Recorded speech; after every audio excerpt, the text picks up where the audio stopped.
Today I want to raise with you the absolutely appalling way that my constituents and indeed applicants across this state are being treated when it comes to making an application for a permit through the Disabled Drivers and Disabled Passengers scheme.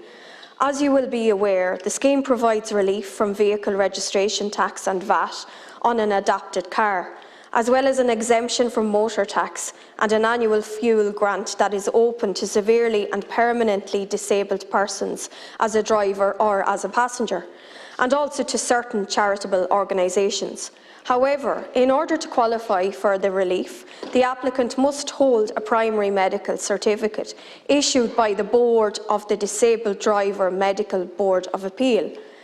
But this is not happening, and has not been happening for years now, following the resignation of all members of the previous Disabled Drivers Medical Board of Appeal in November 2021.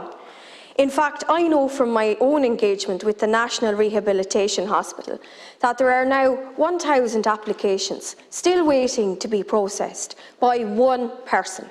So one person is expected to get 1,000 applications processed. This is up from the 726 severely disabled people who were awaiting an appeal at the end of last year. Indeed, 382 of those appeals date right back to 2021. I know that you will agree, Taoiseach, that this is absolutely no way to treat disabled people or indeed any citizen of this state. It is leading to massive levels of isolation and indeed frustration for disabled drivers and their families, and it has to be dealt with urgently. Minister O'Donoghue, when he was Minister for Finance, stated last December that he was hopeful that a new board would be up and running in January of 2023. Yet here we are, 7 months on, and the new board is still not in place. I would like assurances from you, Taoiseach, and a time frame. I want to know when this issue will be attended to and given with serious priority that it does deserve. The longer that the Board of Appeal is out of action, the more the backlog will build, with all the delays that come with that.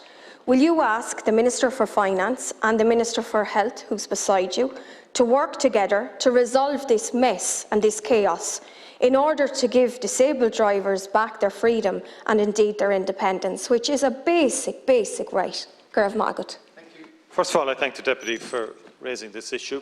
The Deputy is correct in saying this has gone on for far too long. It's not satisfactory. And in my view, and I will engage with the Minister for Finance on this, in terms of bringing forward proposals to deal with the issue. It's had a long history. There was an earlier scheme in the 1990s that was more broader. And at that time, the then Department of Finance had views that it was too broad, and they narrowed it. But I think most of us who've had experience of dealing with the current scheme, as it was in terms of the criteria and so on, would accept that it's particularly narrow in terms of who can gain eligibility under the scheme. And so I think there's two elements here, that there's a review needed of the criteria governing eligibility, and also the re-establishment of the board then in the context of the conclusion of that review, and the mechanisms to make sure that people can process their applications in a timely manner and get outcomes. So I will engage with the Minister for Finance on this. I think you've raised a fair point. I acknowledge that, and I will revert back to the Deputy. Thank you very much, Taoiseach, and absolutely I completely concur with your comment that the criteria is too narrow, and indeed that could be part of the problem why the recruitment of 5 people for a board is so difficult, or posing to be so difficult, and has posed difficulty over the last 2 years. That could indeed be the kernel issue here. But also we need to look at the absolute massive workload that it entails, that if 5 people are recruited to the role on the board, it takes a quorum of 3, I believe, for the appeal hearing. And the fact that there's such a massive workload, that would need to be looked at, and there needs to be some sort of an efficient mechanism put in place, I believe, to assist people that do agree to go onto the board. But I do want to make the point that my own constituents who've contacted me about this are very, very frustrated, and it's not good enough. We want to move forward in terms of rights for disabled people. We have ratified the UN Convention on the Rights of People with Disability, which wasn't before time, and indeed we were one of the last countries to do so. But we need to move forward, and we need to make sure that our words match our actions. And I would ask you, and I welcome the fact that you said you would engage, but it just needs an urgent, absolute urgent intervention, and has to be made a priority.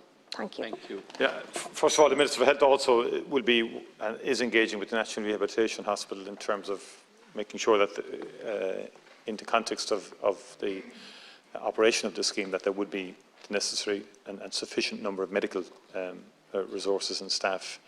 And in terms of the broader issue of the volume of applications, that there would be, in terms of the broader issue you raised in terms of the scheme itself, that there would be sufficient numbers on the board or to support the board in respect of the processing of the applications also.